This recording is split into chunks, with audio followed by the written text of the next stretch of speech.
Mi nombre es Elena Cartes. Tengo 36 años y mi formación es en lingüística militar, aunque ese título nunca tuvo mucho peso para mi padre. Él se refería a lo que yo hacía como trucos de traductor, y lo decía con esa mezcla familiar de desprecio y desdén, como si yo fuera una niña jugando a la guerra. No lo había visto en años. No desde que me culpó por el fracaso de una misión que no fue mi culpa. No desde que permitió que suspendieran mi autorización de seguridad mientras se atribuía el mérito de mi silencio. Sin embargo, allí estaba él, sentado a solo 5 sillas de distancia en la sala de guerra del Pentágono, rodeado de estrellas y condecoraciones, todavía orgulloso, todavía convencido de que lo sabía todo. No tenía planes de hablar ese día. Solo me habían traído como una consultora silenciosa, sin uniforme, sin rango, solo una mujer con un oído poco común. La sala vibraba de tensión. En la pared detrás de nosotros, las imágenes satelitales en vivo se reproducían con nítida claridad. Movimientos fronterizos en la provincia de Helmand. Intercepciones de radio en pastún. Transmisiones codificadas que llevaban sintaxis de farsi fragmentada. Nada definitivo. Todo urgente. El general Mateos llegó tarde, con el abrigo planchado y la mirada recorriendo la sala. No saludó a nadie, no reconoció a nadie. Se acomodó en el asiento principal, abrió su carpeta en silencio y luego levantó la vista. Necesito verificar algo, dijo. Su voz resonó, no por el volumen, sino porque todos los presentes sabían que era mejor no interrumpirlo. Entonces cambió de idioma. No al árabe, no al pastún, ni siquiera al farsi. Habló darí, y no del tipo que se encuentra en los libros de texto. Era tribal, profundamente arraigado, un dialecto que no había escuchado desde que una mujer en una aldea cerca de Ghazni me lo susurró mientras le sacaba metralla de la pierna a su hijo. Las palabras cayeron en la sala como anclas. Baridar Margazkatar Miad, hermano, la muerte viene del peligro. Nadie habló. Ni los analistas, ni los técnicos, ni siquiera los llamados expertos regionales. Miraron a su alrededor como si el aire hubiera cambiado repentinamente de color. No me inmuté. No miré a nadie. Simplemente respondí, tranquila y clara, Zinda Gargosconet, vivirá si escucha.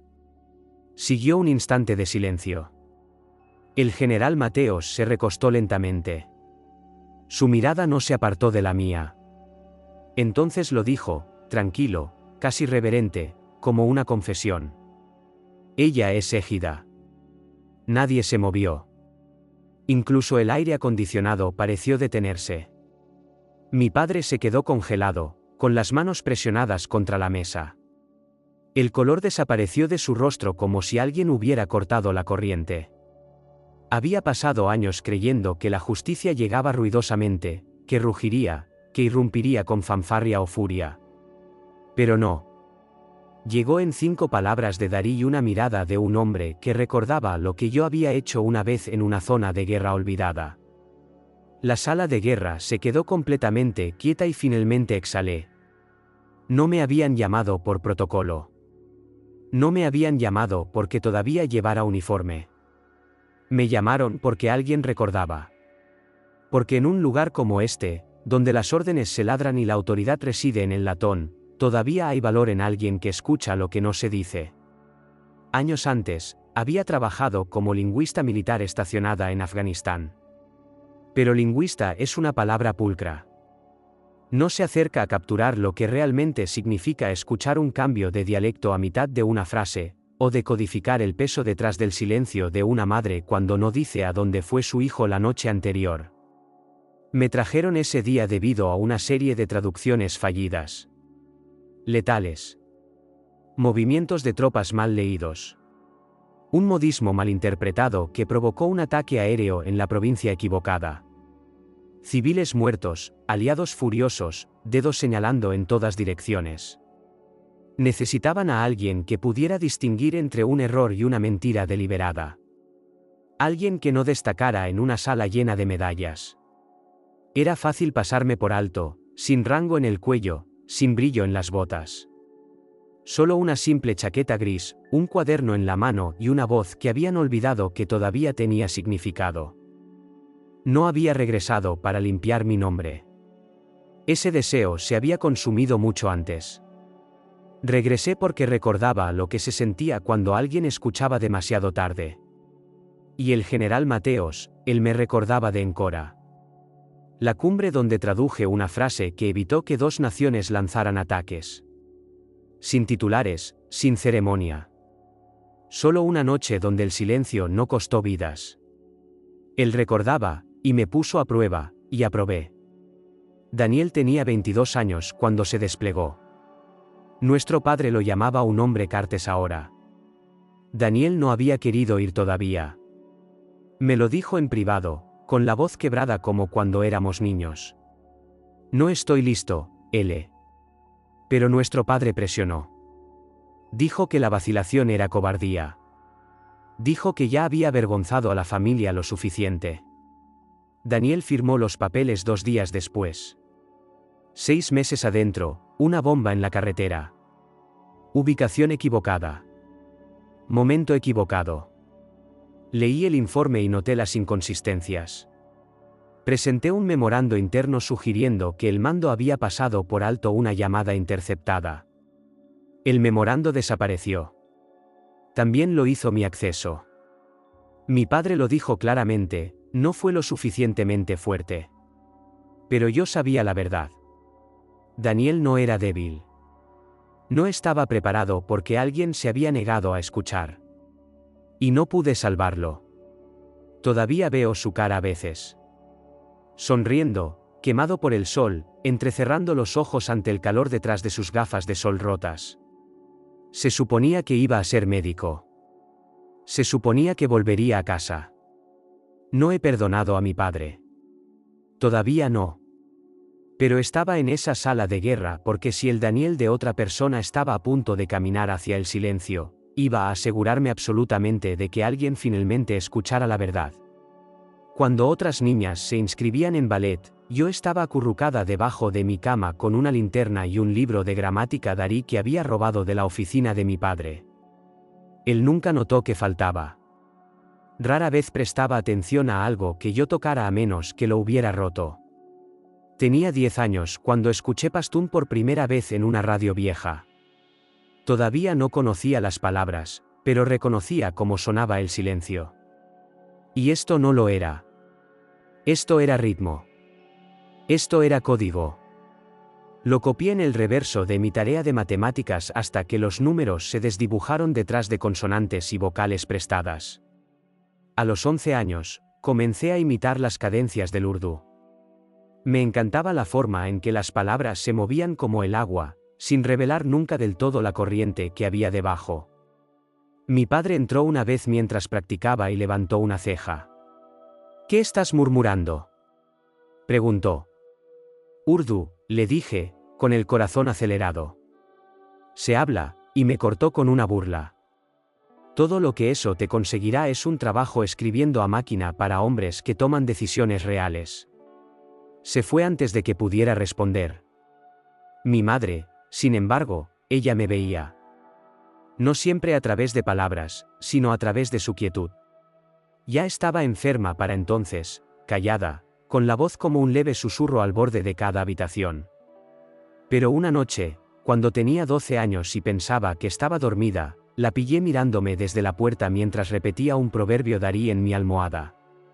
Cuando me giré, avergonzada, dijo algo que nunca olvidé. ¿Quién entiende el lenguaje entiende la guerra antes de que empiece? Fue la última frase completa que me dijo antes de que el hospital se la llevara. Después de que murió, el silencio se mudó a la casa permanentemente. Mi padre rara vez hablaba, y cuando lo hacía, no era conmigo. A los 13 años, hablaba darí con fluidez y tenía un nivel conversacional de pastún.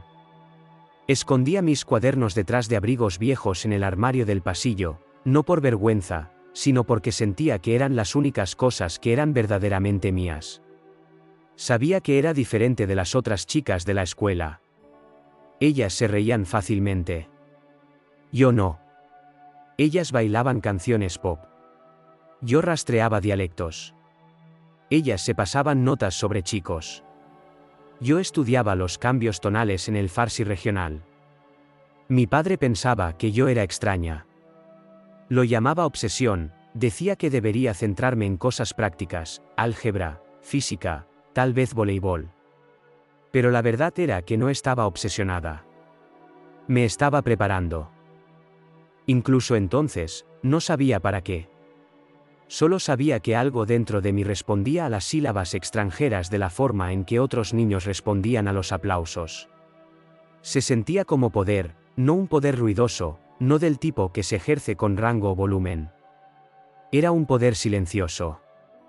Del tipo que no se anuncia. Del tipo que espera. Cada vez que mi padre decía que yo no era suficiente, demasiado blanda, demasiado estudiosa, demasiado poco práctica, regresaba a mis idiomas. No para demostrarle que estaba equivocado, sino porque era el único espacio donde no me sentía como un error. Me susurraba a mí misma por la noche en 3 lenguas diferentes, tratando de memorizar el sonido de futuros que nadie más creía que yo tuviera. Porque incluso en la oscuridad, me aferraba a una creencia: las palabras me llevarían a algún lugar al que el silencio nunca podría. Y un día, tal vez me traerían de vuelta. Tenía 24 años la primera vez que me encontré en una situación donde mi voz importaba más que un arma. Era una tarde abrasadora en Kabul, el aire denso de calor, polvo y tensión. Estábamos escoltando un convoy humanitario a través de un barrio que la inteligencia había etiquetado como de bajo riesgo. Esa frase, llegaría a entender, era tan frágil como el papel en el viento. Estaba allí como lingüista adjunta a una unidad de infantería de marina que no sabía qué hacer conmigo más allá de darme unos auriculares y hacerme señas hacia la parte trasera. Algunos me llamaban errata. Otros no se molestaban en usar nombres en absoluto. Nos habíamos detenido cerca de una calle de mercado abarrotada, puestos al aire libre, techos de hojalata oxidada, lugareños mirando con una curiosidad pasiva que me inquietaba. Fue entonces cuando vi al niño. No podía tener más de 10 años, descalzo, con suciedad manchada en la cara, aferrando algo contra su pecho. Algo metálico. Desde el umbee, parecía un arma. Vi el pánico crecer en los ojos del cabo mientras levantaba su rifle. Posible hostil, flanco derecho, gritó. Armas bloqueadas. Respiraciones contenidas. No pensé, reaccioné. Kachaknist, bacha. Grité, de pie y medio expuesta en la calle abierta. No está contrabandeando. Es un niño. Mi voz cortó la plaza. Algunas cabezas se giraron. Los lugareños se sobresaltaron, pero lo más importante, el niño se detuvo. Se congeló y levantó el objeto. Una olla de cocina abollada. Los marines vacilaron. Un teniente les ordenó bajar las armas lentamente, como si les doliera hacerlo. El niño parpadeó y luego salió disparado, desapareciendo entre paredes color arena. La situación se disolvió en menos de 20 segundos. Nadie habló por un momento. Entonces alguien murmuró, Jesús. No recibí ningún agradecimiento. Ningún reporte, ninguna mención. Más tarde, escuché a un soldado decir, golpe de suerte. Pero no fue suerte.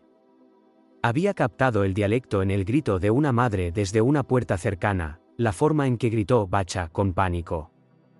Había aprendido esa palabra en una tienda de refugiados de una mujer cuyos hijos eran todos menores de 12 años.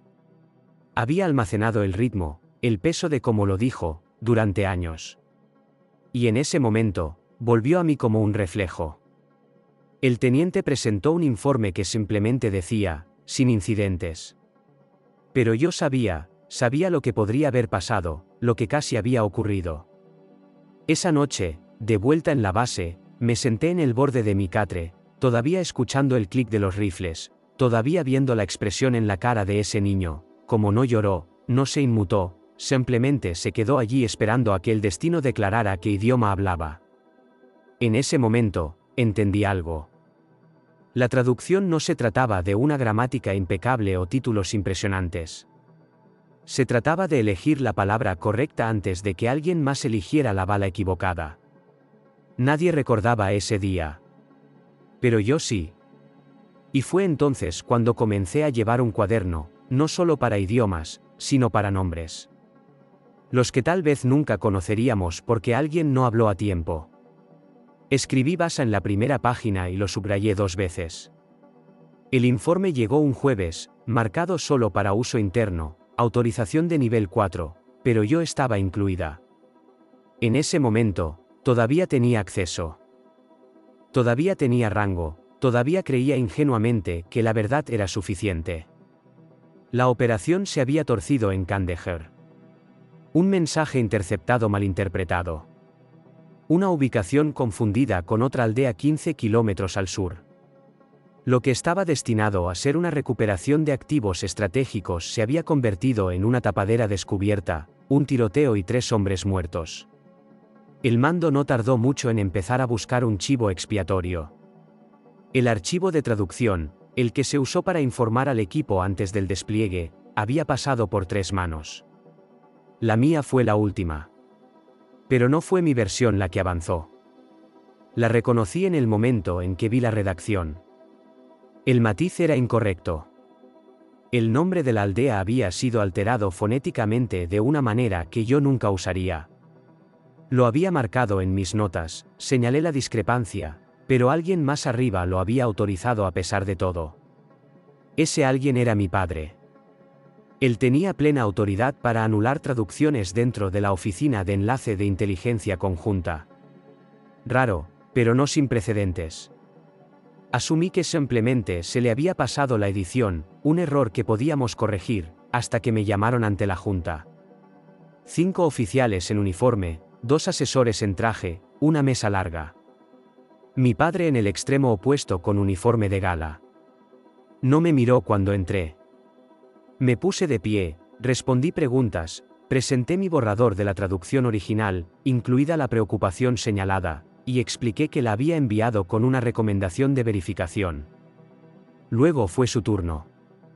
Se aclaró la garganta, puso la mano sobre la mesa y dijo con uniformidad: creo que la especialista Cartes actuó más allá de su capacidad asignada. Puede haber malinterpretado la intención debido a la falta de contexto de campo. Parpadeé. Mis oídos zumbaban. Señor, comencé, sin saber si me dirigía a la junta o a él. El registro de autorización, pero me cortó, todavía sin encontrar mi mirada. El error se originó con su envío. Lo revisé bajo la suposición de que había sido examinado adecuadamente. En retrospectiva, debería haberlo verificado 2 veces. Fue limpio. Medido. Ensayado. Me quedé allí mientras la junta tomaba notas. Ninguno de ellos preguntó por qué se esperaría que una lingüista junior asumiera la responsabilidad de una autorización de nivel de comando. Ninguno preguntó por qué mi advertencia había sido ignorada. Absorbieron la desviación en silencio, pulcramente, y luego suspendieron mi autorización indefinidamente. Salí de esa habitación sin rango, sin voz y sin medios para probar lo que él había hecho. Durante semanas, esperé que se explicara, que llamara, que admitiera que había sido política, presión, algo. Nunca lo hizo. En cambio, recibí una copia del informe final con su firma en la parte inferior. Tinta fría. Mi nombre adjunto al fracaso. Ese fue el momento en que dejé de llamarlo papá. A partir de entonces, fue el coronel Cartes, un hombre que creía que el silencio era más seguro que la verdad. Un hombre que me dejó arder para que sus estrellas no se apagaran. Siempre había sabido que no era la hija que él quería. Pero ese día entendí algo más profundo. Nunca tuvo la intención de protegerme, solo a sí mismo. Y en ese momento, algo dentro de mí se endureció. No odio. Ni siquiera dolor. Solo claridad. Porque cuando un hombre está dispuesto a sacrificar su propia sangre para proteger su expediente, aprendes a dejar de sangrar por él. Después de la audiencia de la Junta, después del silencio, después de la revocación gradual de todo lo que una vez me había definido, desaparecí, no geográficamente. No huí al otro lado del mundo. Me quedé justo aquí, a las afueras de la capital, en un sótano alquilado que siempre tenía un leve olor a moho y jabón. Era tranquilo, asequible y nadie hacía preguntas. El ejército no me dio de baja con ceremonia. Nadie llamó. Nadie preguntó por mí. El acceso de mi credencial fue desactivado a la mañana siguiente, mi bandeja de entrada bloqueada, mi autorización de seguridad marcada. Así, sin más, volví a ser civil. Y en algún rincón tranquilo de mí misma, sentí alivio, porque el agotamiento de cargar con lo que sabía mientras veía a otros fingir que no había sucedido había comenzado a corroer algo dentro de mí. Necesitaba respirar en algún lugar que no apestara a informes fabricados y mentiras cosidas. Así que encontré una organización sin fines de lucro en un tablón de anuncios. Necesitaban a alguien para enseñar inglés básico a niños refugiados afganos. Sin verificación de antecedentes, sin credenciales formales, solo paciencia, consistencia y un poco de corazón. Me presenté a la mañana siguiente y nunca paré. Mi aula era un gimnasio reutilizado con luces parpadeantes y sillas plegables. Enseñaba a niños cuyas vidas habían sido empacadas en bolsas de plástico y transportadas a través de océanos. La mayoría había perdido a uno de sus padres. Algunos habían perdido a ambos. Algunos nunca hablaban en absoluto, simplemente sostenían sus cuadernos y miraban por la ventana como si todavía esperaran que alguien llegara. Nunca hablé de mi pasado. Les dije que mi nombre era señorita Cartes, que me gustaba el té, que leía a menudo y que podía seguir los poemas que se susurraban entre ellos en darí, incluso cuando asumían que no podía. Abríamos cada sesión con una línea de Rumi. La escribía tanto en inglés como en darí, y luego la leía en voz alta en cada idioma. Los niños más pequeños pensaban que era magia. Los mayores simplemente asentían en silencio, como si entendieran que no estaba realmente leyendo la página. Los estaba leyendo a ellos. Un niño, Mustafa, de unos 9 años, preguntó una vez, ¿estuviste alguna vez en el ejército? Hice una pausa. Luego asentí. No presionó más, solo dijo, pareces alguien que no grita. Sonreí ante eso. Era el mejor tipo de cumplido. Pasé 2 años en esa habitación enseñando colores y estaciones, explicando formas verbales, pero sobre todo recordándoles que sus voces tenían valor, incluso si nadie escuchaba todavía. No extrañaba los uniformes. Lo que extrañaba era el propósito. Extrañaba ser útil. Extrañaba estar en una habitación donde podía evitar un desastre con una sola frase. Pero cada vez que veía a un niño deletrear su nombre en inglés y sonreír como si hubiera construido un puente que nadie pudiera derribar, sentía que un pequeño destello de ese propósito regresaba. No presenté informes ni recibí medallas, pero seguí presentándome. Ya no era la capitana Cartes, ya no era Égida, solo una mujer con palabras y el recuerdo del silencio. Y aunque nadie en ese gimnasio lo sabía, cada poema que elegía compartir con ellos, cada uno, era algo que me había susurrado a mí misma años antes en un catre en Kandahar, simplemente tratando de creer que el mundo podía ser más amable que el campo de batalla en el que seguía convirtiéndose. No necesitaba un título para seguir luchando. Solo necesitaba hablar en algún lugar donde alguien finalmente me escuchara. Era un miércoles.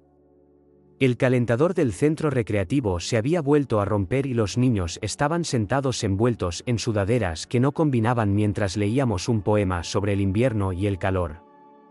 Acababa de terminar de traducir la estrofa final cuando mi teléfono vibró, la pantalla parpadeando con un número desconocido de Washington DC. Lo ignoré. Siempre lo hacía. Pero vibró de nuevo, y luego otra vez, 3 veces en 90 segundos. Eso no era coincidencia. Eso era deliberado. Cuando terminó la clase, salí al aire quebradizo y contesté al cuarto timbrazo. Elena Cartes. Una voz de hombre, tranquila, baja, autoritaria. Sí, dije con cautela. Necesito 10 segundos. Luego puede colgar. No dije nada. Simplemente esperé. Entonces lo dijo, Baridar Magazkatar Miad. Hermano, la muerte viene del peligro. Mi respiración se detuvo. No era solo Darí. Era nuestro código. De Encora, de ese año infernal. Nadie fuera de esa base de campo debería haber conocido esas palabras, no en ese orden preciso, no con esa cadencia. ¿Quién es usted?, pregunté lentamente. Ofreció solo su título, Teniente General Lafuente, Pentágono. Mis rodillas se bloquearon. No estoy en servicio, dije. Esta no es una citación militar. No oficialmente. Entonces, ¿qué es? Una pausa. Una crisis con capas en 6 idiomas y ojos en todas partes. Necesito a alguien que pueda escuchar lo que nadie más está entrenado para escuchar. Tragué saliva. Tiene cientos de lingüistas. No necesito un lingüista. La necesito a usted. Su voz no tenía adulación, ni súplica, solo un simple hecho operativo. ¿Por qué ahora?, pregunté. Después de que retiraron mi autorización y enterraron mi expediente. No estuve de acuerdo con esa decisión. Leí el informe completo. ¿Leyó quién lo firmó? Sé quién es su padre, capitana. Ese rango golpeó más fuerte de lo que esperaba. No me habían llamado capitana en casi 2 años. Se sintió como ponerse un uniforme que no estaba segura de que todavía me quedara bien. No estoy segura de ser la persona adecuada, dije finalmente. Elena, dijo suavemente. Cuando estuve estacionado en Herat, perdimos a 2 marines porque un intérprete tradujo mal una sola palabra. Usted no solo traduce, descodifica. Identifica patrones e intenciones. Habla con autoridad. Y fue la única que captó la amenaza de fondo durante el incidente de las escuchas telefónicas de Encora. ¿Recuerda? ¿Cómo podría olvidarlo? 6 de nosotros habíamos estado en esa tienda oscura, la lluvia golpeando las lonas como fuego enemigo. Estaban a punto de mover tropas basándose en un soplo que parecía demasiado limpio. Dije 2 palabras, es cebo. La operación se canceló. Esa llamada salvó 30 vidas. Sin mención, sin crédito, pero la fuente se acordaba. ¿Cuál es la operación?, pregunté. Último piso del Pentágono, viernes a las 6. Detalles solo en persona. Ya no confiamos en las líneas internas. ¿Quién más estará allí? Hizo una pausa. Parte de su antiguo equipo.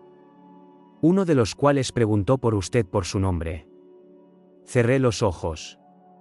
Ya podía sentirlo, la sala de guerra, la tensión, lo que estaba en juego. Guardé silencio durante 5 segundos completos. Entonces, estaré allí. Exhaló. Organizaremos el acceso. Use la entrada lateral. Y capitana, sí. No deje que la sacudan de nuevo. Usted nunca fue el eslabón débil. Colgó.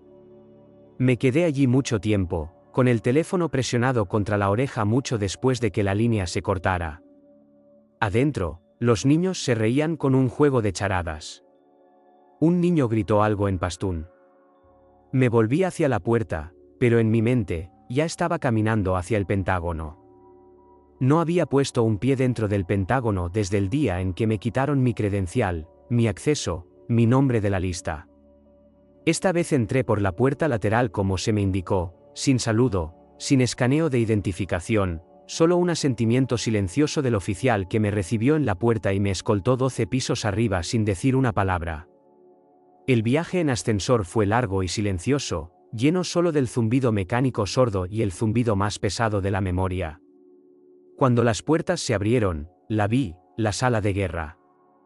Circular, de techo alto, paredes forradas con mapas, transmisiones en vivo, gráficos, hombres y mujeres en uniforme, algunos sentados, algunos caminando, algunos tocando tabletas con ojos que no habían descansado.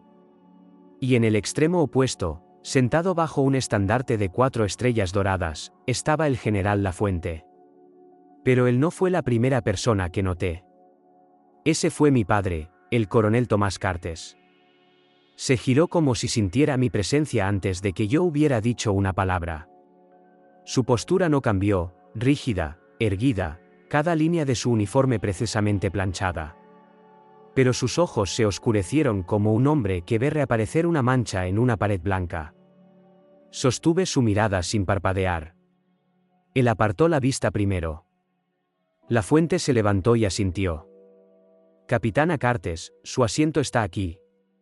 Había 3 sillas disponibles, una junto a un joven oficial de inteligencia que no reconocí, una frente a un analista técnico que una vez había entrenado, y la última justo al lado de mi padre. Caminé alrededor de la mesa, lenta y deliberadamente, las botas haciendo clic contra el mármol. Tomé el asiento a su lado. Se movió, solo un poco. Solo lo suficiente.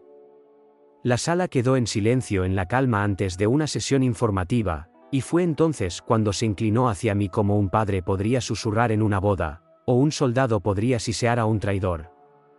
Todavía aferrada a tus pequeños trucos de traductor, murmuró, lo suficientemente bajo para que solo yo lo oyera.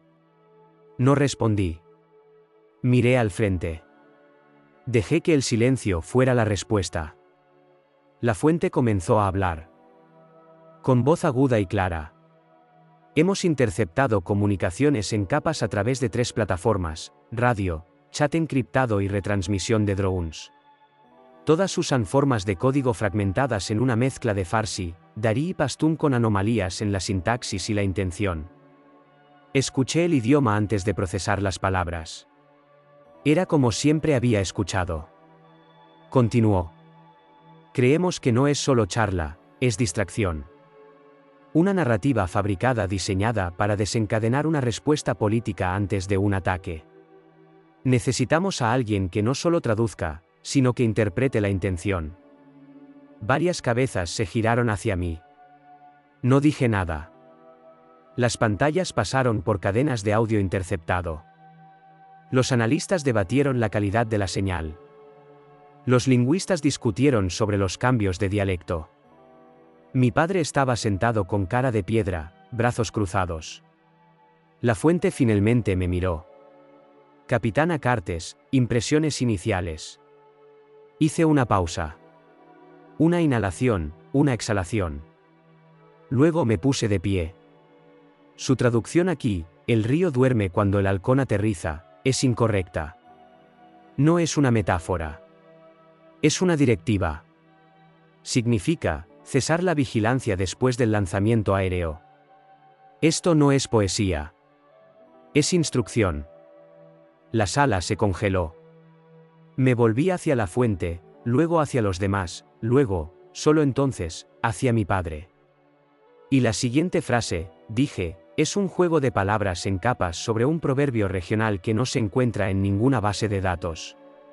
Algo que solo alguien de Herat en 1985 reconocería. Usted conocería ese, ¿verdad, coronel? Me miró fijamente. Pero lo vi, su garganta tensándose, un tic detrás de un ojo, la mirada de un hombre acorralado por un conocimiento que una vez había despreciado. Y sonreí, no con triunfo, sino con la calma de una mujer que sabía que su voz hablaría cuando ninguna otra pudiera. Las luces se atenuaron ligeramente, no lo suficiente para ser obvio, pero sí lo suficiente para que el instinto lo registrara antes de que la mente se diera cuenta. El tipo de cambio que sientes en la piel antes de que lleguen tus pensamientos. El general Mateos estaba de pie a la cabeza de la sala. No había hablado en 10 minutos, solo escuchado y observado, con los dedos entrelazados. Su uniforme parecía como si no se hubiera arrugado ni una vez desde las 6. Era el tipo de hombre al que no interrumpes porque sus silencios a menudo eran más deliberados que las palabras que seguían. Finalmente, habló, 5 palabras en un darí impecable, Baridar Margakatar Miad. Hermano, la muerte viene del peligro.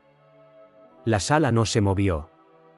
Incluso los monitores parecían más silenciosos.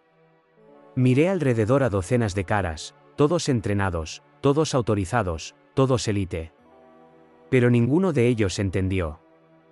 No lo suficiente para responder. No lo suficiente para determinar si era una amenaza, un proverbio o una prueba. Simplemente lo miraron fijamente. Pero yo lo sabía, no solo el significado. Escuché el peso, la cadencia, la intención tejida debajo. Porque el fraseo no era solo lenguaje. Era memoria. Era de encora. De una noche bajo condiciones de apagón cuando un ataque con drones falló su objetivo por 30 pies porque alguien había malinterpretado peligro como oscuridad. Tomé una sola respiración. Luego respondí, Zinda Mimad, Agaros Konad. Vive si escucha. Mateos se giró lentamente, su mirada clavándose en la mía, y la sala reaccionó, un jadeo aquí, un cambio de postura allá, como si algo antiguo acabara de surgir del suelo debajo de ellos. El ayudante a su lado parpadeó 2 veces. Otro oficial se inclinó hacia adelante, con los labios entreabiertos. Mi padre apretó la mandíbula pero no dijo nada. Permanecí quieta. Mateos miró alrededor de la sala. Planteé esa pregunta en cada sesión informativa esta semana, dijo, ahora en inglés. Nadie respondió. Caminó hacia mí, lento y deliberado. Algunos de ustedes asumieron que era poético. Otros pensaron que estaba emitiendo una amenaza. Algunos lo ignoraron por completo. Se detuvo frente a mí. Pero ella no solo tradujo. Ella entendió. No me inmuté. No cuando asintió. No cuando pronunció las 5 palabras que cambiaron la temperatura de la sala. Ella es Égida. Cada respiración pareció desvanecerse. Égida no era un nombre, era una designación. Un código interno para operativos que no solo dominaban el idioma, sino que dominaban la intención. Aquellos que no solo hablaban, sino que escuchaban lo que otros tenían demasiado miedo de decir. No esperaba lo que sucedió después. Una silla raspó hacia atrás. Era mi padre. Se puso de pie demasiado bruscamente, como si el suelo se hubiera inclinado. Sus manos temblaban levemente contra el borde de la mesa. General Mateos, no creo que, pero Mateos lo cortó con una sola mirada. Coronel Cartes, si hubiera entendido lo que acabo de decir, sabría que no está calificado para objetar. El silencio que siguió no fue meramente incómodo. Fue definitivo. Mi padre se volvió a sentar, más lentamente esta vez. Y por primera vez en años, dejé que el momento se asentara. No sonreí. No me regodeé. Simplemente respiré y dejé que mi presencia llenara la habitación de la forma en que solía hacerlo la suya. Dejé que sintieran lo que significaba ser visto. Dejé que él sintiera lo que significaba estar en silencio. La mayoría de la gente recuerda en Cora por el alto el fuego que nunca comenzó oficialmente y el conflicto que nunca concluyó oficialmente. Yo lo recuerdo por una frase, una que traduje con una voz que nadie registró. En aquel entonces, no estaba sentada en la mesa principal. Ni siquiera llevaba uniforme. Tenía 19 años, con la autorización más baja de la sala, presente bajo rotación civil para observación lingüística. Técnicamente, era invisible. Y, sin embargo, esa invisibilidad protegió a un continente esa noche. Un delegado del lado opuesto, nervioso, sudando, se inclinó para susurrarle a su oficial al mando. Darí, un dialecto que la mayoría asumió que era farsi. Lo capté. Dijo, diles que lo hemos plantado debajo de la mesa. Deja que digan una palabra equivocada. No esperé el protocolo. No pedí permiso. Me moví. Crucé la habitación en 5 segundos, me incliné hacia el traductor de nuestro lado y le susurré una línea. Han plantado un explosivo, esperando provocación. El caos estalló en segundos. La seguridad se abalanzó hacia adelante. Los delegados fueron sacados apresuradamente. La bomba, armada y preparada, era real. Pero gracias a una frase, un susurro, les di tiempo. Nunca supieron que fui yo. El informe fue clasificado, acreditando a un retransmisor de terceros no verificado, sin nombre, sin cara, sin medalla. Pero el general Mateos había estado en esa sala. Estaba observando todo desde la galería de observación oscurecida 2 pisos más arriba, con acceso a registros de audio, comunicaciones de canales secundarios y una memoria fotográfica para anomalías. Recordaba un detalle: la chica que no esperó autoridad. La chica que no necesitó una insignia para actuar según la verdad. La chica que entendió que el lenguaje no era simplemente palabras, era guerra. Égida no fue un nombre en clave que yo eligiera. Me fue dado discretamente, 6 semanas después de Encora.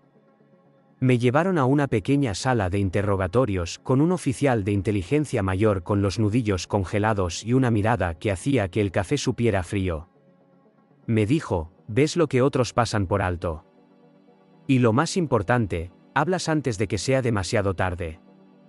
Me convertí en un activo en la sombra, bajo rango, alta movilidad, empleada en sesiones informativas, interrogatorios y reuniones de canales secundarios que nunca llegaron a ningún registro oficial.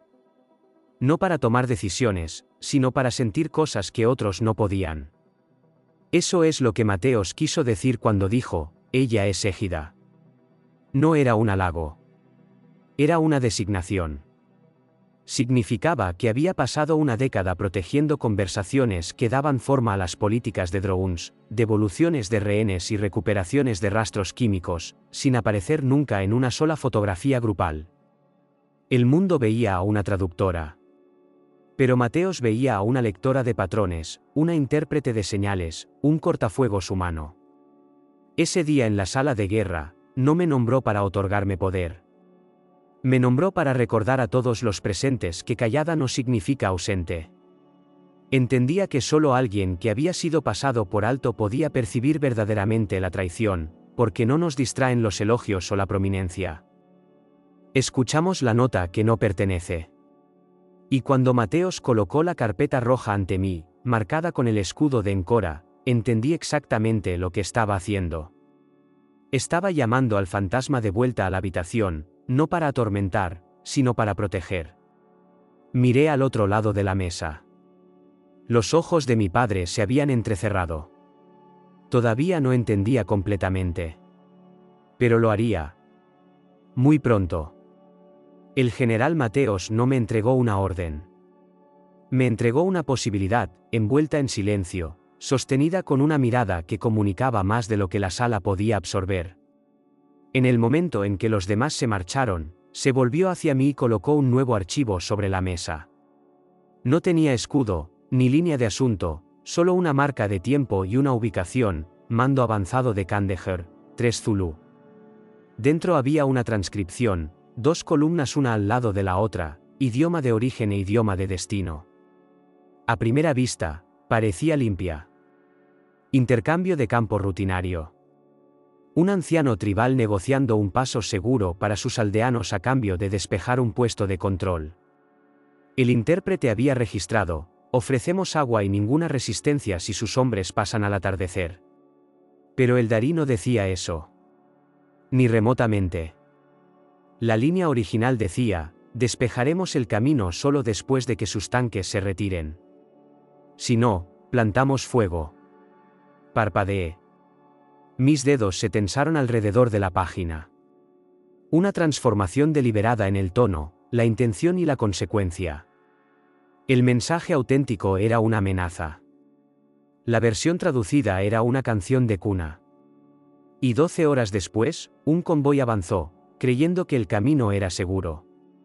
Se encontraron con explosivos. 7 soldados perdidos, 2 guías locales ejecutados y el intérprete había desaparecido. Rastreé los metadatos incrustados en el registro de transmisión. Todo en el archivo tenía credenciales limpias, demasiado limpias. Autenticado en 2 niveles, marcado como revisado de forma segura y enrutado a través del servidor del sistema de idiomas de defensa bajo una identificación de traductor protegida. Solo un elemento no se alineaba: la clave de desbloqueo de cifrado utilizada para la validación de autorización. No era genérica. Era personal, con la firma de alguien que había autorizado manualmente la liberación.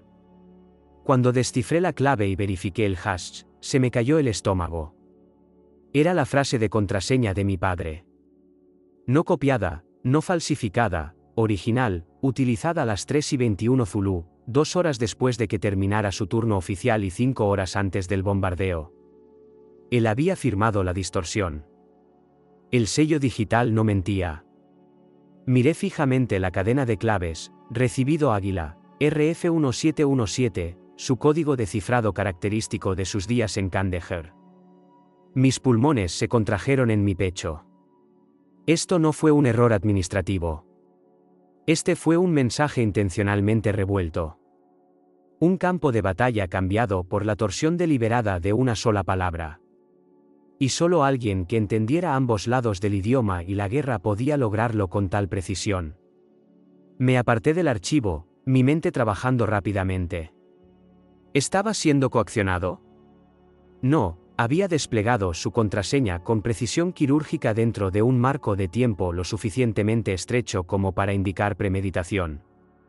Una traducción falsificada significaba vidas perdidas, pero también significaba influencia diplomática creada a partir del dolor, porque horas después del bombardeo, fue fotografiado estrechando la mano del comandante regional, consolidando una nueva autoridad sobre ese sector. No se trataba de muerte. Se trataba de control. Mateos no me había dicho qué hacer. No necesitaba hacerlo. Al mostrarme esto, entendió que seguiría el hilo. Porque el lenguaje no es simplemente comunicación, es elección.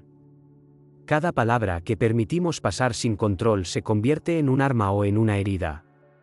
Cerré la carpeta. Ahora comprendía el costo del silencio.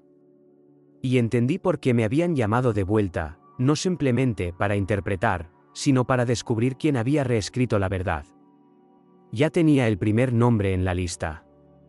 No dormí. Después de que la sala de guerra se vació y la carpeta se cerró, no fui a casa. Regresé al laboratorio de idiomas en la base, pasé mi tarjeta usando mis viejas credenciales, que aparentemente todavía tenían autorización. O habían sido reactivadas discretamente por Mateos, y la terminal me aceptó de cualquier manera.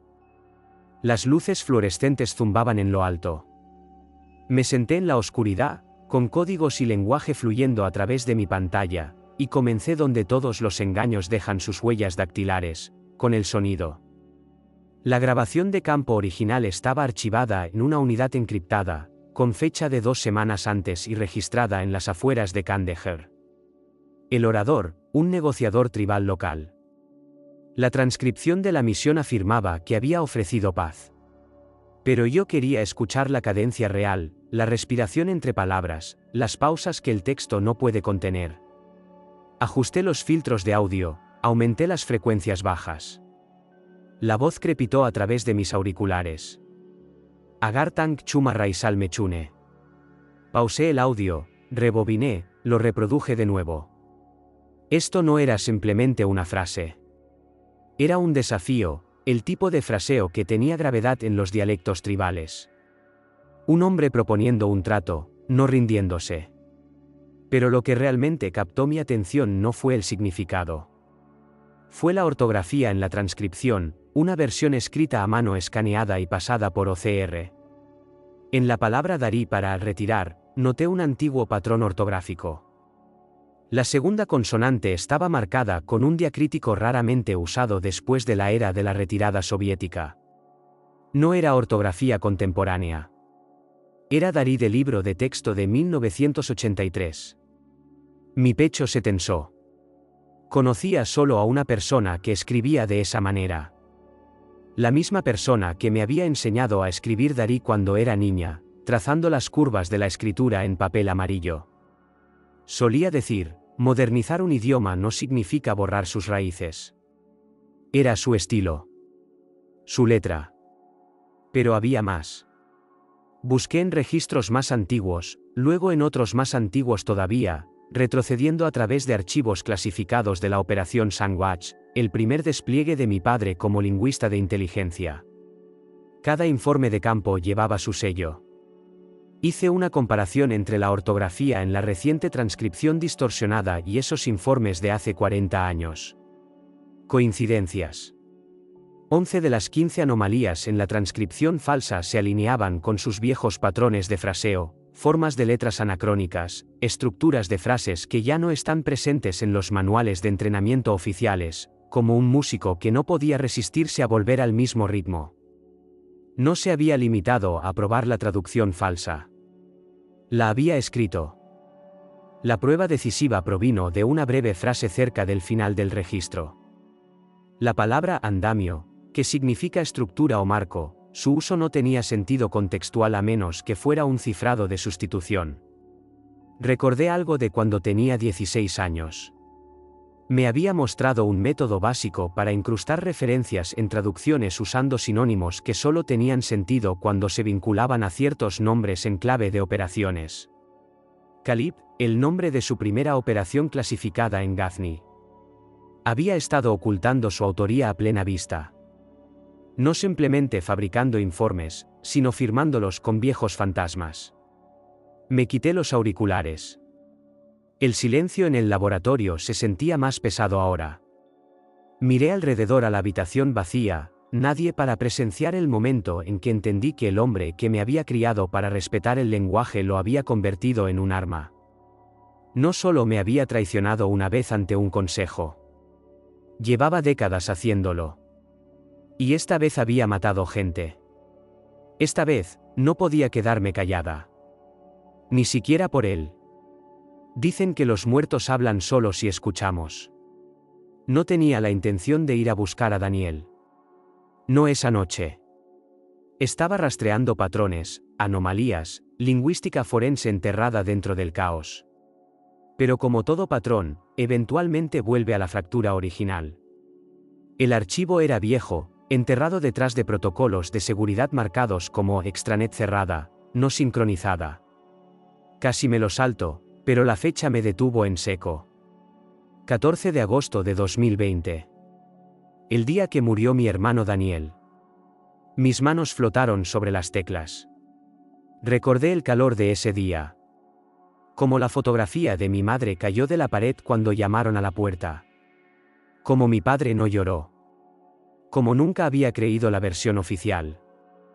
Abrí el informe. Era un resumen de situación registrado desde un puesto de campo fuera de las cargas. Una unidad de patrulla había entrado en una zona mortal. La transcripción indicaba que habían recibido autorización para proceder. No se detectaron amenazas. Eso no era correcto, porque yo había sido quien tradujo la comunicación de radio esa mañana. Recordaba la voz al otro lado. El temblor, la desesperación, Beal, hay figuras solitarias más adelante. El área tiene trampa. Lo había traducido en segundos. Lo marqué como amenaza alta. Lo envié cadena arriba. Pero en el archivo, mi traducción había desaparecido. Reemplazada. La frase ahora decía, no se confirma presencia enemiga. Área estable. Abrí los metadatos. El documento había sido alterado 12 minutos después de mi envío original, desde una IP ubicada en el cuartel general del Comando Conjunto. Entonces encontré la identificación del editor incrustada. No estaba anonimizada. Llevaba la firma de autorización de mi padre. Por un momento, dejé de respirar. Allí, tan claro como una confesión, estaba la redacción revisada, una versión neutralizada que despojaba a la advertencia, saneándola hasta convertirla en nada. Y la marca de tiempo, solo unos minutos antes de que la unidad se moviera. La unidad de Daniel. Busqué mi borrador original, mi voz advirtiéndoles, pero había sido borrado. Mi nombre ya no aparecía en el registro de remitentes. No solo había sido ignorada. Había sido borrada. Quería creer que era un error. Que tal vez él había leído mal el tono, malinterpretado la urgencia. Pero luego encontré el memorando adjunto, escrito a mano, marcado como prioridad, reasignación. Elevar informe 34B. Acelerar movimiento. Mantener la óptica operativa. No retrasar el despliegue basándose en lecturas blandas. Lecturas blandas. Ese era su término para ello. Una voz humana suplicando ayuda, una hermana decodificando la urgencia a través del acento, la respiración y el dialecto, y para él, era blando. Sabía que Daniel estaba en esa patrulla. Sabía que mi advertencia venía del campo. Y aún así eligió enterrarla. ¿Para qué? Óptica. Su ascenso. Una proporción de muertes más limpia en un informe semanal. Mi hermano no murió porque el enemigo fuera inteligente. Murió porque nuestro padre quería proyectar confianza. Ese era el vacío en mi pecho que nunca había podido nombrar. Recordé estar de pie junto a mi padre en el funeral, escuchándolo decirle al capellán: Daniel conocía los riesgos. Murió como soldado. Ahora entendía lo que realmente había querido decir. Daniel murió por un soldado, el que firmó la sentencia de muerte y la enterró en texto plano. Durante el resto de esa noche, miré la pantalla. No había sangre en ella, solo símbolos, solo letras. Pero nunca había visto nada sangrar tan fuerte. No lloré. En cambio, saqué cada registro de esa semana, cada conversación, cada informe de campo, y comencé a construir algo que debería haber construido hace mucho tiempo. Un caso para Daniel. Porque ahora sabía la verdad. No murió en la guerra. Fue asesinado por la familia. Hay momentos en la vida en los que sientes que te vuelves irreversible. No rota, no enfurecida, simplemente cambiada. Crucé la entrada lateral del Pentágono a las 4. Sin ceremonia, sin escolta, solo el zumbido bajo de la luz fluorescente y el peso de una memoria USB presionando en mi palma como un veredicto. No llevaba uniforme. No había usado uno en años. Pero caminaba como lo había hecho una vez, medida, deliberada, inquebrantable. El general Mateos ya estaba allí. Su oficina estaba desnuda a esa hora, sin ayudantes, sin café, solo una lámpara iluminando una carpeta en su escritorio. Mi archivo. No se levantó. No habló de inmediato. Simplemente me miró y asintió, como si ya lo supiera. Me senté frente a él, no como oficial, no como lingüista, sino como una hija trayendo la guerra a casa. Necesito mostrarle algo, dije.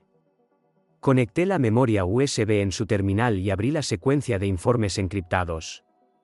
Uno por uno, lo expuse: la transmisión original en Darí, mi traducción inicial, el registro de metadatos de las ediciones, el memorando que alteró la directiva, la identificación de autorización vinculada a la anulación. La lista de bajas, el nombre de Daniel rodeado en rojo.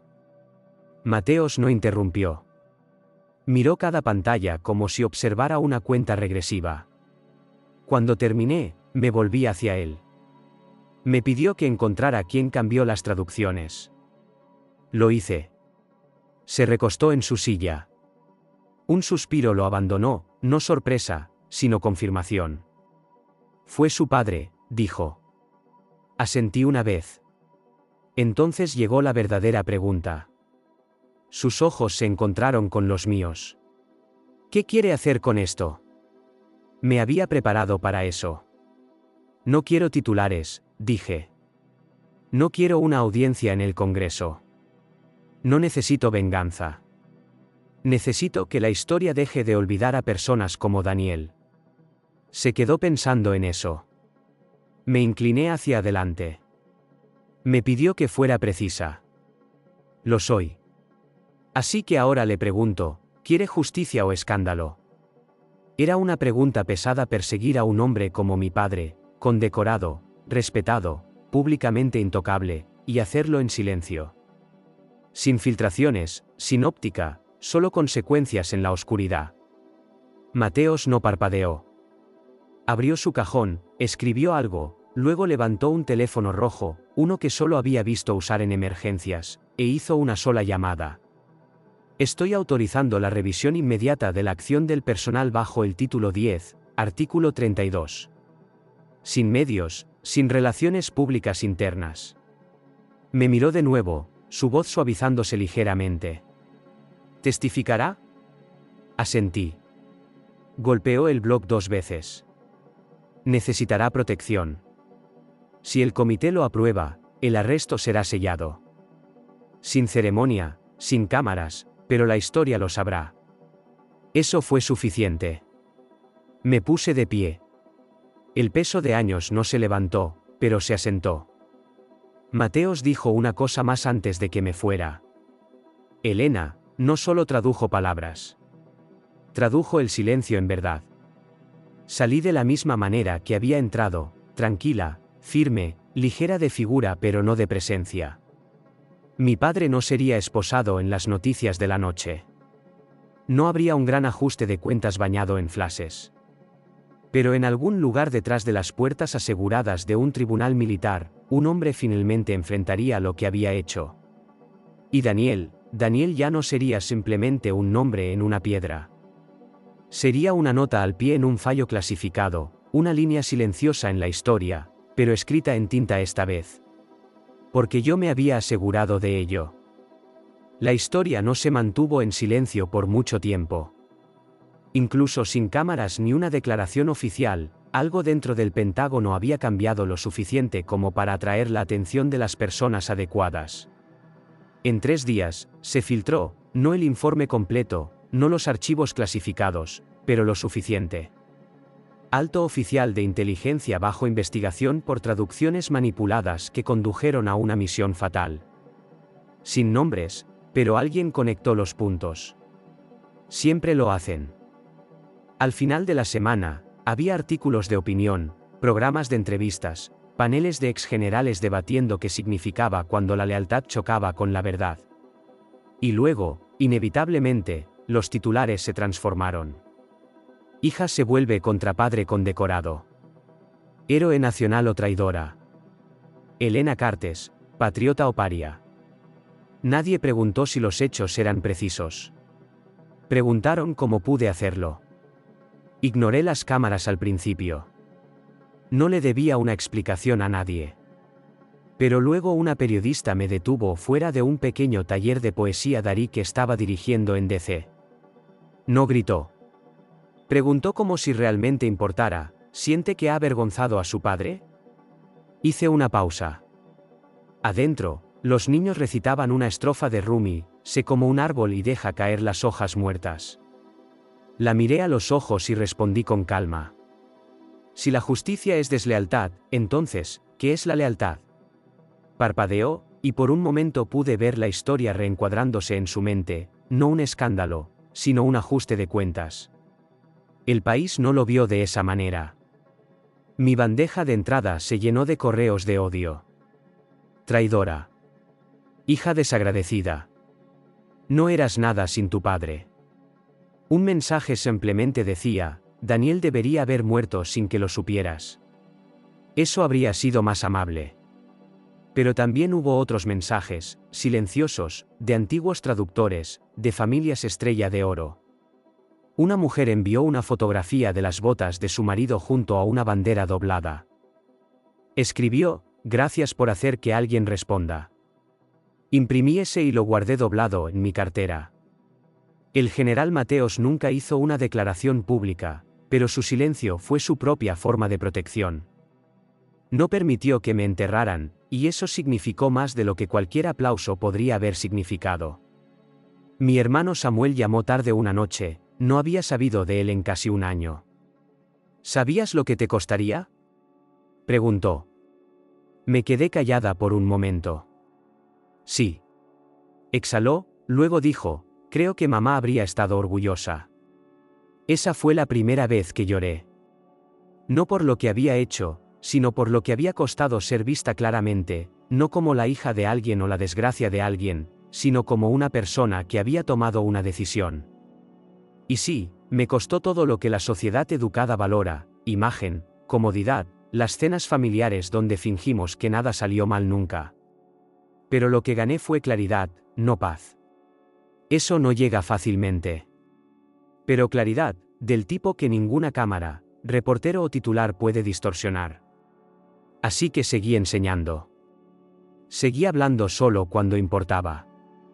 Y cuando alguien preguntó de nuevo, en un podcast con una voz suave y un corazón sincero, ¿te arrepientes? Dije, si una mentira es lo suficientemente grande, se convierte en el legado de otra persona.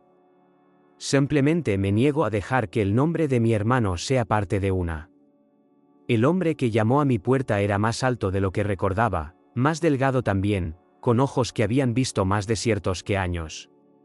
No ofreció su nombre al principio, solo dijo, serví con Daniel. Pensé que tal vez querrías saber algo. Lo dejé entrar. El aire de febrero afuera era agudo, y el silencio que lo siguió a mi apartamento se sentía más pesado que sus botas. No se sentó. Caminó brevemente, luego se detuvo cerca de mi estantería donde todavía guardaba una fotografía de Daniel en uniforme, tomada un mes antes de morir. El hombre la estudió, luego dijo, confiaba en ti más que en nadie. Lo sabes, ¿verdad? Asentí, demasiado conmovida para hablar. Continuó, con voz baja, casi ensayada. Hubo una vez, fuera de Elman. Algunas comunicaciones se cortaron, pero Daniel no nos dejó movernos. Dijo que algo se sentía mal, no con el enemigo. Con las órdenes. Mi estómago se contrajo. Me dijo, el hombre se frotó la mandíbula como si todavía no pudiera creerlo. Dijo, si muero aquí afuera, no culpes al arma. Algo está roto detrás de la cortina. Me senté. No confiaba en que mis piernas me sostuvieran. No dijo el nombre de tu padre, añadió el hombre. Pero estaba en la habitación. Miré fijamente la cara de Daniel en la fotografía. Parecía más joven de lo que recordaba, ojos demasiado claros, sonrisa demasiado segura. ¿Por qué no me lo dijo? Pregunté, medio para mí misma. No quería arrastrarte a ello, dijo el hombre. Dijo que todavía creías en cosas en las que él no. Algo se rompió en mi pecho, no dolor, no conmoción. Reconocimiento. Daniel lo había sabido. Tal vez no todo, pero suficiente. Suficiente para entender dónde se estaban trazando las líneas y qué manos sostenían la tiza. Había creído que era la primera en sospechar la traición de mi padre. Pero Daniel había olido la podredumbre antes de que tuviera nombre. Y había ido a esa misión final no solo con miedo al enemigo, sino a lo que podría haberse escrito sobre ellos en inglés, por encima de sus cabezas. El hombre se miró las manos, ásperas y llenas de cicatrices. Me quedé callado porque pensé, tal vez no importa. Tal vez la verdad no cambia nada. Levantó la vista. Pero ver lo que hiciste, me hizo pensar que tal vez sí lo hace. Sacó algo de su bolsillo. Una moneda. De emisión militar. La de Daniel. Dejó esto conmigo, dijo, en caso de que pasara algo. Creo que es tuya ahora. La tomé con cuidado. Estaba caliente por su palma, fría en el resto. La superficie estaba rayada, la inscripción desgastada, pero la reconocí. Latín, del viejo código de la academia sobre el que Daniel solía bromear. Veritas nunquam perit. La verdad nunca muere. Después de que se fue, sostuve la moneda en mi puño y cerré los ojos. Durante un buen rato, no dije nada. Luego susurré, lo siento, Danny. Viste el fuego antes de que yo notara el humo. No era culpa lo que sentía. Ya no. Era asombro, que mi hermano menor, bajo todo el humor y la impaciencia y las sonrisas torcidas, hubiera cargado tanto. Había muerto no solo como un soldado, sino como un testigo. Y yo había tardado demasiado en escucharlo. Pero lo había hecho ahora. Y el mundo lo escucharía también. La bandera doblada estaba en mi escritorio, con los bordes afilados, los colores aún vívidos. Había sido colocada en mis brazos con precisión y ceremonia militar, pero ninguna palabra podría haberme preparado para cuán pesadamente pesa el silencio cuando está envuelto en 13 barras. Había esperado semanas antes de abrir la carta.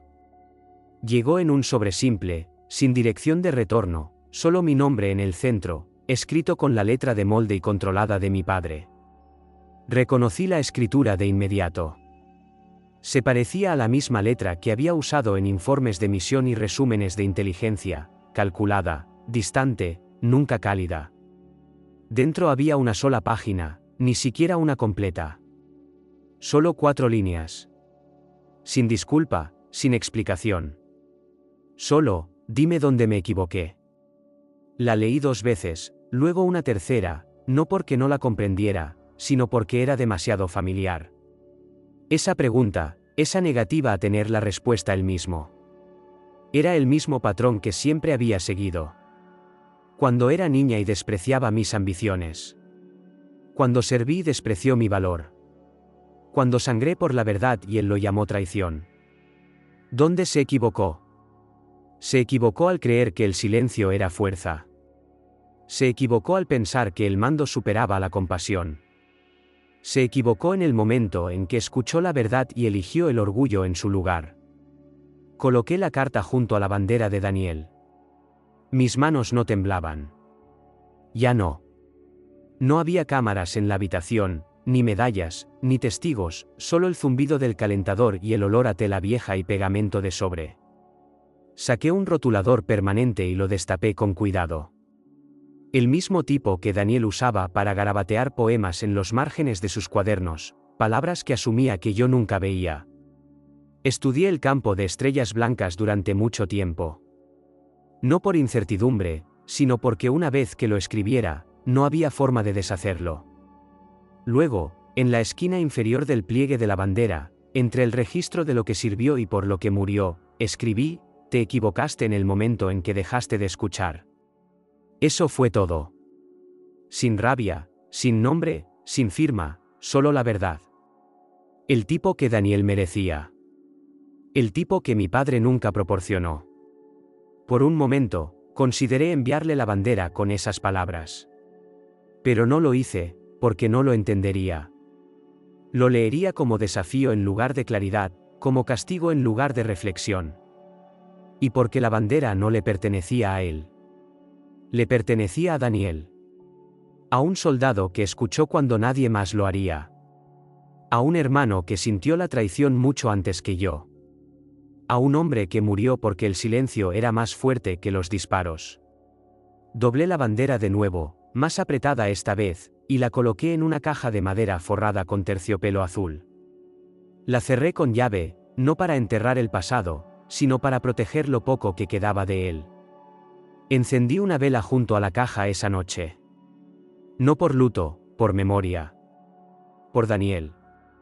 Y por la respuesta que mi padre nunca quiso realmente. Ahora recorro los pasillos de la academia, no como soldado, no como operativa, ni siquiera como traductora. Solo una mujer con un marcador de pizarra y una copia gastada del Gulistán de Sadi en su cartera. Mi nombre no aparece en ningún muro de valor. No hay placa, ni estrella, ni leyenda susurrada sobre la mujer que detuvo una guerra con una frase. Y eso está bien. No regresé por reconocimiento. Regresé para enseñar lo que una vez fue descartado como solo lenguaje. Cada mañana abro la puerta del aula 317. Huele a tinta seca y papel envejecido. Los cadetes entran en fila, las botas resonando en la baldosa, los ojos todavía pesados por el sueño. Algunos llevan la arrogancia de la juventud, otros la tranquila gravedad del legado. Se sientan, con los brazos cruzados, el ceño fruncido. Alguien siempre pregunta, ¿por qué estamos aprendiendo esto? Ya nadie habla Darí. Y siempre respondo de la misma manera. Porque el entendimiento es el terreno, y el terreno gana guerras. No les cuento sobre mi padre. No les cuento sobre Daniel. Pero si les digo esto, cuando una sola palabra puede significar tanto esperanza como trampa, la traducción no es gramática, es supervivencia. Empiezan a escuchar más atentamente después de eso. Se inclinan cuando explico cómo el tono puede determinar el veredicto de un consejo tribal, como una pausa dentro de una frase podría ser la diferencia entre un alto el fuego y un ataque con drones, como el dialecto de un niño en una aldea puede revelar qué guerra tocó por última vez ese suelo. A veces escribo proverbios en la pizarra, Zabani Mardon Zabankudast, el idioma del pueblo es el idioma de Dios. Lo copian lentamente, memorizan cada forma verbal. Quiero que solo uno de ellos, tal vez la chica tranquila de la segunda fila, o el joven escéptico de atrás, recuerde que el mundo nunca es simplemente blanco y negro. Habla en dialectos. Sangra en la falta de comunicación. Una vez, un joven cadete levantó la mano, con la voz quebrándose ligeramente. Señora, ¿estuvo alguna vez desplegada? Asentí. ¿Alguna vez, ya sabe, hizo algo que importara? Sonreí, suave y lentamente. Hubo un niño, dije. Descalzo en un mercado. Salió de detrás de un carrito de frutas. Un soldado levantó su arma. Y grité una frase en darí. Eso es todo. No continué. No necesitaba hacerlo, porque a veces la traducción más pequeña es el grito más fuerte. Después de clase, algunos se quedan. Preguntan sobre poesía afgana, sobre las diferencias entre el darí y el farsi, sobre qué se siente al hablar un idioma que nadie espera que sepas. Preguntan si lo extraño, el trabajo real. Y les digo, este es el trabajo real. Porque un día estarás en una habitación donde todos gritan en inglés, y la persona más callada dirá una palabra en darí, y serás el único que entienda. Ahí es cuando importa. Ahí es cuando Égida vive. No como un título, no como un nivel de autorización, sino como una postura, una presencia, un compromiso de escuchar, de advertir, de proteger. Camino a casa después de la última campana. Mis botas ya no son de misión militar. Pero todavía resuenan en el pavimento como si llevaran algo pesado. Y tal vez lo hacen, una bandera, una carta, un nombre que ya no encaja del todo. Pero más que eso, tal vez sea el peso de un idioma que una vez salvó una vida y podría salvar otra. Era un jueves lluvioso. Los cadetes habían metido barro en el aula otra vez. Alguien había derramado café negro cerca de la ventana, y la habitación tenía un leve aroma a cardamomo, probablemente el té de contrabando de alguien. Me gustaba eso. Deja que las reglas se doblen si el aroma cuenta una historia. Estaba borrando la pizarra cuando la pregunta me llegó desde la última fila, suave, vacilante, pero clara. Señora, ¿alguna vez salvó realmente la vida de alguien? Me giré lentamente. El que hablaba era un cadete de segundo año llamado Perea, que generalmente mantenía la cabeza baja y se concentraba en las conjugaciones y el ritmo poético. Hoy, sostuvo mi mirada. La sala quedó en silencio. No hablé de inmediato. En cambio, caminé hacia el estante, levanté una copia gastada del Masnavi de Rumi y pasé las páginas. Las esquinas estaban dobladas, ciertos versos subrayados en lápiz tenue, rastros de lectores pasados que habían buscado algo más allá de la gramática. Lo dejé frente a Perea. Lee eso, dije suavemente. Encontrarás guerra ahí, y paz, sangre y perdón, todo en una estrofa. Vaciló. Me apoyé en el escritorio. Salvar una vida, continué, no siempre significa sacar a alguien de un tiroteo o aplicar un torniquete bajo fuego. Entonces dije en voz alta, hubo un día en que un traductor manejó mal el tiempo de un verbo. Una palabra, y un alto el fuego se convirtió en fuego cruzado. Murió gente. La clase se sentó inmóvil. Y luego hubo un día en que un niño entró en un mercado. Mi equipo estaba preparado para abrir fuego. Pero grité en darí, Kachaknist, Bacha, no es una amenaza, es un niño. El lápiz de un cadete dejó de moverse. Los soldados vacilaron. Bajaron sus rifles. Sonreí levemente. Ese niño vivió. Tal vez ha crecido ahora. Tal vez no recuerda la voz que lo salvó. Miré de nuevo a Perea. Pero yo sí. Asintió lentamente y abrió el libro. Vi sus ojos posarse en un pasaje a mitad de la página, su dedo trazando la caligrafía. ¿Alguna vez se preguntan, pregunté a la clase, por qué leemos poesía en un aula militar? Nadie respondió. Porque la poesía les entrena para escuchar el tono, el ritmo, el silencio. El campo de batalla no son solo balas y tácticas. Es malentendido. Es orgullo. Es la traducción incorrecta en el peor momento posible. Tomé el libro de vuelta y leí en voz alta, más allá de las ideas del bien y del mal, existe un campo. Allí me reuniré contigo. Nadie se movió.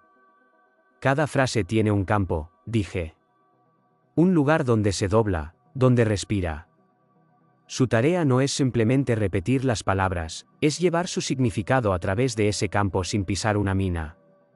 Otra cadete, Martínez, finalmente levantó la mano. ¿Alguien le dio las gracias alguna vez? Hice una pausa. No, dije. Pero vivieron. Y a veces eso tiene que ser suficiente. Sonó la campana. Las sillas rasparon, las mochilas se cerraron. Uno por uno salieron, excepto Perea, que se quedó torpemente junto a mi escritorio, todavía sosteniendo el libro. ¿Puedo tomar prestado esto? Preguntó. Asentí. Solo devuélvelo con algo subrayado. Sonrió y se fue. Miré por la ventana. La lluvia había disminuido. La luz del sol empujaba a través de las nubes, convirtiendo el campus húmedo en algo parecido al bronce pulido. Y en ese momento pensé, tal vez Égida no requiere una insignia o un título o un titular. Tal vez solo necesita una voz, tranquila pero firme, recordando a otros lo que las palabras valen verdaderamente. Llegó en un sobre simple, sin dirección de retorno, solo mi nombre, escrito a mano en tinta azul, de la manera en que escribe una madre cuando no está segura de por dónde empezar. Lo abrí lentamente. El papel era suave, ligeramente desgastado en las esquinas, como si hubiera sido doblado y desdoblado muchas veces antes de que alguien encontrara el coraje para enviarlo. La letra era firme, elegante, más vieja, del tipo nacido de una generación que escribía notas de agradecimiento en papelería real. Estimada señorita Cartes, comenzaba. No sé si esta carta alguna vez le llegará, pero he llevado estas palabras en mi pecho durante 4 años. Es hora de que la encuentren. Hice una pausa. La habitación estaba quieta, llena solo del zumbido del radiador de la academia. Mi hijo Elías sirvió en la Infantería 54 en una ciudad que no puedo pronunciar, en un día que trato de no recordar. Ya conocía la historia antes de que terminara la frase. Hubo confusión. Órdenes transmitidas incorrectamente. El comandante había leído mal la situación. Y luego una voz hablando Darí, clara, tranquila, inquebrantable. Mis ojos se nublaron. Esa voz los había salvado. Recordé ese día. Polvo en el aire. Un pastor local había usado una palabra con 2 significados, Rafi, amigo o aliado, o a veces operativo. La interpretación dependía enteramente del tono. Una lectura podía invitar a un ataque con drones, la otra podía evitarlo. Me dicen que la traductora ese día, usted, corrigió la redacción justo a tiempo. Una diferencia de 2 sílabas. Mi hijo volvió a casa. Otros no. Leí la siguiente línea lentamente. Elías todavía lleva la página impresa que usted envió, la línea original en Darí junto a su nota, cuando el significado importa, hablamos con cuidado. La guarda en su cartera como un amuleto. Cerré los ojos. Él había escrito una vez, una nota breve, gracias, señora. Nos devolvió el amanecer. No lo había entendido en ese momento. Ahora lo hacía. La carta continuaba. No habla de la guerra, pero habla de usted, de la forma en que su voz cortó el caos. Dijo que no sonaba fuerte, pero se sentía como piedra. Como algo que no se podía mover. Sentí que algo cambiaba dentro de mí, no orgullo, no dolor. Quietud. Ahora está en la escuela, estudiando idiomas. Dice que quiere ayudar a las personas a entenderse antes de que sea demasiado tarde. No sé de dónde sacó esa idea, pero sospecho que le debo más de un agradecimiento. Mis manos temblaban. Entonces las palabras finales, espero que esté bien. Espero que el mundo sepa lo que hizo. Pero incluso si no lo saben. Sepa que una madre sí lo sabe. Y siempre lo sabrá. Atentamente, Juana miró. Me senté allí durante mucho tiempo, con la carta descansando en mi regazo, los dedos curvados alrededor de su borde. No lloraba de tristeza, ni de culpa o ira o memoria. Lloraba porque alguien me había escuchado. Porque en un mundo de ruido, de estática de radio y faroles de mando, de padres que nunca escucharon, de medallas entregadas a las personas equivocadas, una madre había entendido una voz que nunca pidió gratitud. Doblé la carta y la coloqué junto a la bandera de Daniel. Por primera vez, las dos juntas no se sentían como dolor y obligación. Se sentían como algo que casi había olvidado cómo nombrar. Propósito. El recuerdo aflora cuando menos lo espero, no en silencio, sino en quietud. Debajo de un arce azucarero en el borde de la academia, donde las hojas comienzan a cambiar de verde a ese ámbar sobresaltado del otoño. Me siento allí después de clase, viendo pasar a los cadetes en parejas, con cuadernos bajo el brazo, futuros aún no comprometidos con la tinta, y de repente él está allí de nuevo. Daniel, 12 años, codos con costras, pateando las raíces como si el árbol le hubiera hecho daño. Acababa de llegar a casa de mi primer despliegue. Quería saberlo todo. ¿Cómo fue?, preguntó. Le dije que hacía calor, que la comida no era genial, que había arena en lugares donde la arena no pertenecía. Pero él era más agudo que eso. No, quiero decir, ¿por qué aprendes Darí, Elena? No luchas, no vuelas. ¿Cuál es el punto? No le había respondido. Recuerdo eso ahora con un dolor silencioso. Me encogí de hombros, me burlé de él por ensuciarse los calcetines, cambié de tema. En aquel entonces, no sabía cómo explicar algo que no era lo suficientemente ruidoso para impresionarlo. Pero lo sé ahora. Aprendí Darí no para traducir menús o decodificar llamadas interceptadas. Lo aprendí porque el lenguaje es una puerta, y a veces la llave no son las palabras, sino la voluntad de entender lo que alguien no dijo. Lo aprendí porque el significado es frágil. Porque la paz se construye a partir de cosas que ningún satélite puede detectar, una mirada, una respiración, una frase entregada de una manera y recibida de otra. Y porque cuando estalla el caos, rara vez es porque alguien no habló. Es porque alguien no fue escuchado. Daniel no sabía que moriría joven. No sabía que yo pasaría años rastreando significados y malas traducciones, intenciones tácitas ocultas dentro de las vocales. Pero sabía una cosa, sabía que amaba las palabras más de lo que amaba las medallas. Simplemente no sabía que se convertirían en todo lo que me quedaba. Así que aquí me siento bajo un árbol diferente, más vieja, más tranquila, con el tipo de cansancio que el sueño no puede resolver, y finalmente digo en voz alta la respuesta que nunca le di. Aprendí Darí para escuchar lo que otros fingen no entender. Porque ahí es donde se esconde la traición, en el espacio entre lo que se dijo y lo que se quiso decir. El muro permanece firme incluso cuando nadie más lo hace. El mármol no se inmuta. No olvida. Los nombres tallados en él tienen más peso que el que algunas medallas han tenido jamás. Espero hasta el anochecer, hasta que la multitud se dispersa, hasta que el silencio se asienta como una bandera doblada. Entonces camino hacia adelante, un paso, luego otro. Paso mis dedos por los nombres, cada uno un aliento que se detuvo demasiado pronto. Entonces encuentro el suyo. Daniel Cartes, 23, sargento. Amaba los cómics y los malos juegos de palabras. No podía silbar. Aún así se reía más fuerte que nadie en la familia. No me arrodillo. Él habría odiado eso. Simplemente me quedo con la palma presionada contra la piedra y digo, Baridar Margakatar Miad, hermano, la muerte viene del peligro. Y luego, más bajo, Zinda Mimanad, Agaros Konad, vives y escucha. Es la primera vez que creo que realmente está escuchando. Todo este tiempo, pensé que murió sin entender lo que había sucedido. Pero tal vez, solo tal vez, sabía más de lo que jamás le reconocí. Tal vez sintió la traición mucho antes de que me llegara a mí. Y tal vez, solo tal vez, esperó, no justicia, sino reconocimiento. Que su muerte no fuera una estadística.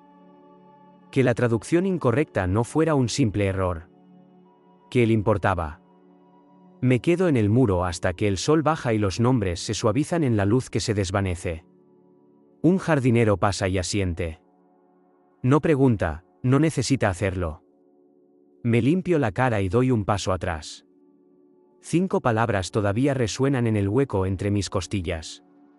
Y por primera vez, no suenan como una advertencia. Suenan como una promesa. Nunca fui la que derribaba puertas. Nunca fui la que lideraba una carga o disparaba el primer tiro. No requiero un desfile, cintas o monumentos. Solo necesito 5 segundos en el lugar correcto para asegurar que la palabra equivocada no termine con el mundo de alguien. La gente dice que los héroes llevan medallas. Yo llevo lenguaje. No llevo armas. Llevo contexto. Y en habitaciones llenas de ruido, espero el silencio, porque es entonces cuando la verdad finalmente se atreve a susurrar. Soy égida. Pero no del tipo forjado en acero. No del tipo criado en un campo de batalla. Soy el escudo dentro de una frase. La pausa que mantiene un aliento bajo control. La voz que dice, no la entendiste, déjame intentarlo de nuevo. Y si hice bien mi trabajo, nadie recuerda que estuve allí. Porque la guerra es ruidosa. Pero la paz es silenciosa, sutil, fácil de perder. Y alguien debe protegerla antes de que se dispare el primer tiro. Antes de despedirnos, quiero preguntar, ¿desde dónde nos están viendo? ¿Es una mañana tranquila con una taza de café caliente, o una noche tarde donde historias como esta les hacen compañía? Háganoslo saber en los comentarios. Leemos cada uno con gratitud. Y si esta historia los conmovió, por favor consideren suscribirse al canal, no solo para escuchar más historias como esta, sino para ser parte de una comunidad que todavía cree en la bondad, la curación y las segundas oportunidades. Gracias por pasar su tiempo conmigo hoy, donde quiera que estén. Espero que lleven esta historia con ustedes. Y recuerden, a veces el milagro no llama a su puerta. Espera en silencio hasta que estén listos para abrir su corazón. Cuídense. Nos vemos en la próxima historia.